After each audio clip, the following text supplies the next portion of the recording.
The title of my talk here is Chasing Light, which means that virtually any photographer in the audience could come up and give this lecture, because that's what a career in photography is about, generally speaking. You're chasing information, you're chasing people, you're chasing events and all that sort of stuff, but at the end of the day, photography is what? Comes from a Greek root, photographos, which means to write with light. And I often, or always actually, ascribe to light all of the virtues you might ascribe to the written or spoken word. You know, it has color and tone and inflection and range and tonality, and it has all of these things that generally speaking you might find in a novel. I oftentimes use very human adjectives to describe light. It can be voluptuous, it can be ornate, it can be baroque, it can be slashing, it can be angry, it can be hard, it can be make someone look like an angel, it can make someone look like a devil. All that sort of stuff you can impart to your subject via the use of light. So that's kind of what we're about at this point in terms of describing a career. I mean, and I have been doing this a long time. 35 years. I allowed myself the title of professional photographer in 1978, okay? I bought my first Nikon camera in 1973, so that dates me, certainly, in terms of probably relating to this audience or folks out here. I've just been at this a long time, and it's passed very, very quickly. It sounds stupid, really, to say 35 years passes in a blur, but the life and career of a photographer, it happens very, very quickly. Oftentimes, you just feel like you've been dumped into a blender. Your emotions, your instincts, your sympathies for the human condition, your technical abilities, all that mix of stuff that goes into the mosaic of being a photographer, you just kind of throw it into this high-speed blender, and all of a sudden, it's 10 years later, And here we are. So let me get started here. As the slide indicates behind me here, I'm a Nikon USA ambassador. Very proud to be that. I've been shooting Nikon equipment my whole career. So let's go forward here. Light, okay. This was my first major story for the National Geographic, Ellis Island. Back before it became a national monument, and it was in disrepair when they had to reconstruct it. You might recall that effort that hundreds of millions of dollars got solicited. Lee Iacocca spearheaded the effort, and they returned Ellis Island into something that could be an icon that people would visit. But this is the deserted section of the island. It's very, people look at me sometimes and they associate me with flash, the use of artificial light. But I tell you, I had a retrospective this past year, which means I'm rapidly becoming a historical artifact. When they start giving you retrospectives, it's kind of a pat on the head like, dude, you've been around for a while. 50 pictures on the wall of the Monroe Gallery in Santa Fe, New Mexico. Pretty cool. And I stood in that room and I looked around, I said, that's it? 50 pictures? It all seemed so important at the time, And I looked at those 50 pictures, and here I am sort of associated with the use of flash. 80% of them were natural light. Light is where you find it. Light is where, it's what moves you. I sometimes describe it as the wand in the conductor's hand. As photographers, we follow it, we watch it, we move to its tempo, we observe it, it creeps across the floor, it bounces off of things, we follow it religiously. So this is the battered, old, dilapidated section of Ellis Island by window light. But variety, I'm a generalist, which means I've been a general assignment magazine photographer for my entire life, which means I've been thrown everything but the kitchen sink to photograph, and probably that too. Okay, and some folks look at me sometimes, I get interviewed with magazines or something like that, and they say, wow, that's an interesting choice you made, Joe, to become a generalist. I kind of chuckle, because I laugh at them and I say, dude, I had no choice. I just wasn't good enough at any one genre of photographer to be just that, that was my path. I started as a wire service photographer in New York City, a newspaper guy, and then I migrated into magazines. Here's the thing, I'm very passionate about photography. I'm still in love with the sound of the shutter. All these years later, I love the fact that we make decisions as photographers. Anybody here been to a business meeting in their life? Aren't they lovely? Aren't they fun? You know, a whole bunch of people around the table, everybody trying to carve out their own agenda. Somebody's, grinding down on somebody else. This one doesn't like that one. Someone's trying to dodge responsibility, and And then what's the upshot of those enormously productive sessions? Let's have another meeting in 3 weeks to discuss this meeting. I'm making light, of course, but that's oftentimes the way things proceed. You know what the beautiful thing about being as a photographer is, win, lose, or draw, right or wrong, the decision belongs to you. I got my name on the door and my eye on the lens, and that moment of decision is mine. At the shutter, when I click that shutter, and that's maybe part of the reason I like the sound of the shutter so much, there's finality there. If I'm 1 second late or 5 seconds early, that's on me, and I live with that. And that is a beautiful, wonderful thing, because there's not a lot of clarity in this world. There's a lot of smoke and mirrors out there. But the thing is, photographers, part of our mission is to cut through all that stuff and be incisive, decisive. At a certain point in time, you take a slice of that time continuum and you make it permanent. And when you go out in the morning and you have cameras in your hand, there's nothing there, right? Everything's in anticipation. But by the end of the day, after you've made some pictures, you've actually created something. How many people can say that at the end of a workday? That's pretty cool. I enjoy that aspect of it. And that's not to say that every click of the shutter is successful. In fact, I'll be totally honest with you and tell you, most of the clicks of my shutter anyway have been failures. Absolute, abject, just complete,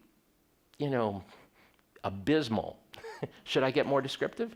And that's a constant component of a life as a photographer. If you're not failing, then you're not pushing the edges, you're not pushing your own envelope, all those kinds of things. So, anyway, back to pictures. The Pilobolus Dance Troupe. High-key picture. I don't shoot this type of thing very often. I shoot dance a lot, but I don't shoot high-key all that often. They're famous for creating human architecture. Okay? A baptism in the Savannah River. Okay? This lady was a minister, and she led a whole troop of people down into the water for baptizing. Of course, I've conducted many, in the pursuit of light and creating my own light, I've conducted many perilous experiments with expensive electronic equipment and bodies of water. Okay, so there's a fairly sizable strobe in the river with her, and my very nervous assistant at that time hanging on to a metal pole. This is not a smart thing to do sometimes, being a photographer. It really isn't, There's some very irrational stuff that you do. Why do you get into the river at dawn, okay, to shoot a photograph, okay? I'm Irish Catholic, so I have an intuitively good sense of how to light a bar, okay, which this is, I can walk in, I can just... the smell of the place. Oh, put a light over here. Put a light over here. Oh, and by the way, could we have a beer? All that sort of stuff. It's wonderful. But different light for different faces. I mean, if you look at this face, this is a young dude, like kind of a hipster, right? Nice, warm, smooth light, as opposed to this face. Okay, it was a prison guard for many years in the New Mexican state penitentiary system. Actually, Rick is a really interesting guy, but those lines of life, I don't varnish them. Like everybody. Do you get a commission, folks here? Portrait photographers, family photographers. The point of the commission, generally speaking, is make me look good.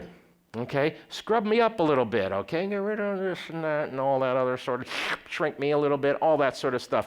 I don't do that. I celebrate the road traveled photographically. The camera stands in service to that. So I'm not going to make Rick pretty.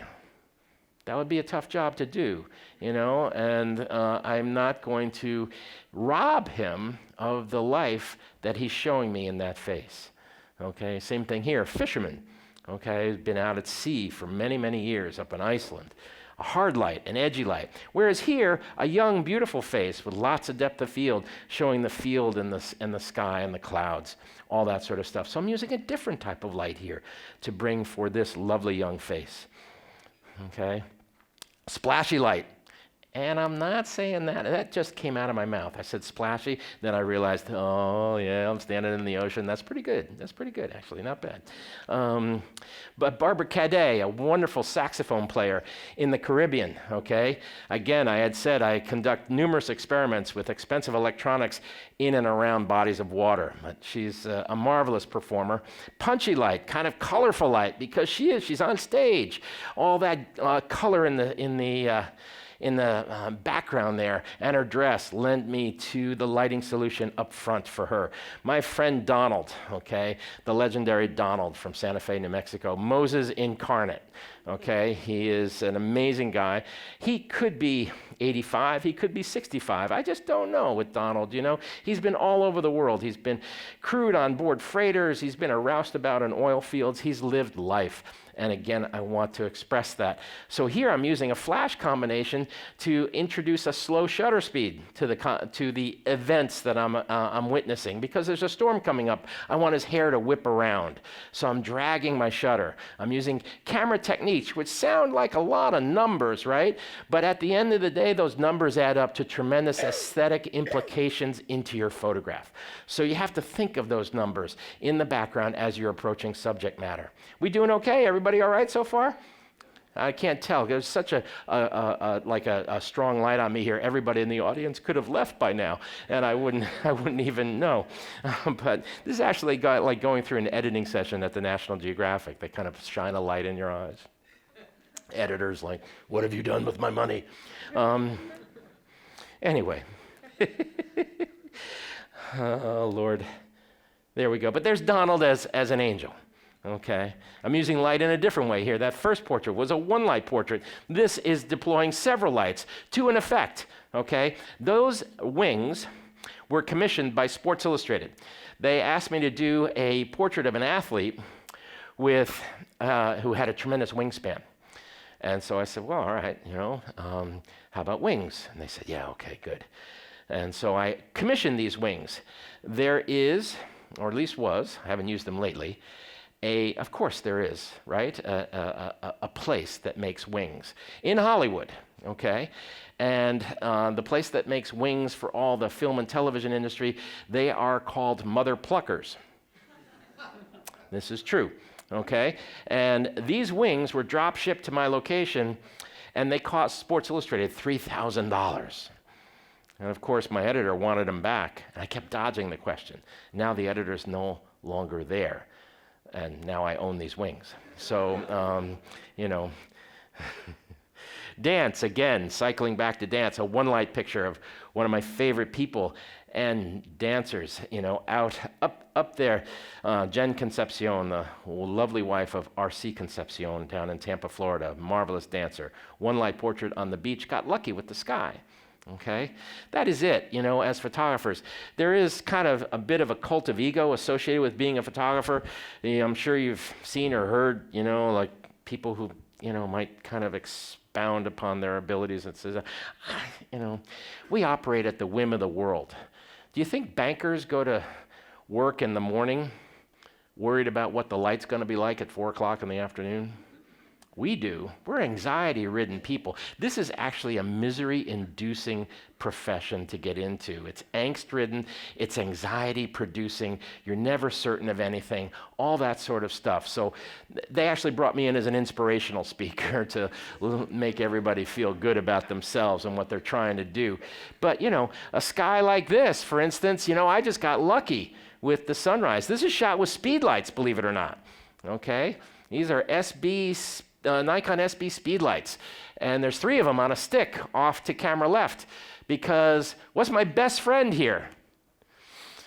The shadow that's being created by a big rock that you can't see. He would be in complete shadow. He would be a silhouette right now because I'm exposing for the background. But the mechanics of it there is I simulate the direction and color of rising morning light with flash, and the sun does the rest of the job for me, and I'm able to pop him into the air and freeze him in the middle of the air.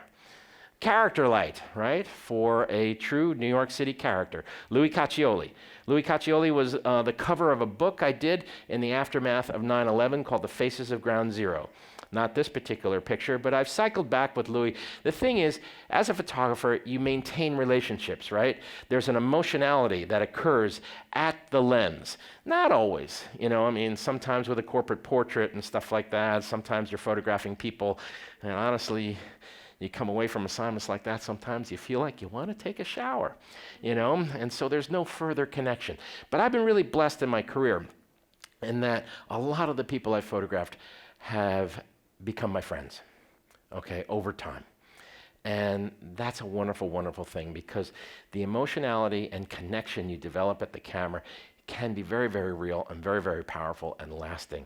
And actually, when someone gets in front of your camera like this, in an emotional situation such as in the aftermath of 9/11, or in any number of situations you might encounter, there's an unspoken bond that gets created there. And you might not even be aware of it, but it is being created. You have to take care of that person in front of the lens. Very vulnerable place to be. You have to care for them, and you have to be the good shepherd of their image in the aftermath. Okay, I just shot this. This was going to be the first cover of a book published by Derek Jeter. Okay, anybody remember Derek Jeter, New York Yankee? I know generally people in Seattle hate the New York Yankees. That's okay. But Jeter has gone into publishing. This guy, okay, Ed Lucas, is a blind sports writer who taught himself to acoustically listen for where the ball was going. Remarkable man. I made this portrait last fall, and of course they didn't use it as a cover, unfortunately. I love the way he's looking at the baseball. Even though he's blind, he's kind of, you can see some emotion there. He was blinded by a baseball. Okay, so his whole life revolved around this little horsehide sphere that he's holding in his hands. Little beauty light, elegant light. Just shot this in Scotland of a lovely young dancer. Again, a speed light portrait, a little over and under type of a combination. Those types of things. I'm fascinated with the human body. Okay, I really celebrate athletes, dancers, gymnasts, acrobats, circus people. I've always loved that. Maybe I'm just a starstruck kid, after all these years, and I still just like to the idea of being, looking up the sleeve of the magician and working with these people who are so magically on stage for us. This gentleman, his name is Manu, and he's one of the leads in the Ka show, the Cirque du Soleil show in Las Vegas. Amazing physical architecture. Don't be afraid of your imagination, by the way. My assistants looked at me and said, when we showed up in Vegas, I said, we got to get a tire. They looked at me and said, what? I said, yeah, I want to get a tire. And they said, we're photographing athletes. I said, yeah, but I think a tire will be fun for them to play with. So I went to a used truck salvage place and I rented a tire. This only cost like $100 and they delivered it. It's a 250-pound truck tire. So we took it on ropes and we hung it from the ceiling, and then I just asked Manu to get under it and press against it. And it's a nice shape. It's got certain level of patina and, just kind of this decrepit sort of stuff that photographers, we love things with character. And then Manu provides a counterpoint with his sleek physicality. Don't abandon your ideas. As a photographer, I've used Gitso tripods for many years. And I kept saying to them, why don't you give me a tripod? I know some people who could do a fun thing with it to emphasize how strong they are. And they were like, yes, you have a nice imagination. That's very good. Thank you very much. But I kept bringing it up. And I think they finally gave me the money so I would get out of their office and shut up and stop bothering them. That actually can work as a strategy for photographers. If you're just so painfully bothersome, sometimes people will give you a job just to get you out of their office. And so they gave me one. And this lady is one of the leads in the O show. She's a marvelous athlete, former member of the Russian Olympic team as a synchronized swimmer. And I don't know, I woke up one morning and said, I really got to photograph a guy with 2 oxyacetylene torches. I don't know where this stuff comes from. It was probably some sort of deeply seated lacking in my education or something. You know, I was raised wrong or something. I don't know, you know. But I enjoy, as I say, I enjoy characters, okay? James and Thez, he used to be a Calvin Klein model, a Calvin Klein underwear model, and for obvious reasons. Shot that just recently for the Profoto Corporation. And then Nikon, God bless them, they commissioned, I had noticed down at the Marriage Bureau, having shot a wedding there of a friend, nobody had a wedding photographer. I went to Nikon and said, why don't we create an impromptu wedding studio at the Marriage Bureau of New York? And they jumped on it, and we created the Nikon Studio Wedding Truck. And it's a 20-foot box truck. I drove it right to the steps of the marriage hall in New York City, and we shot 70 couples for free in 2 days.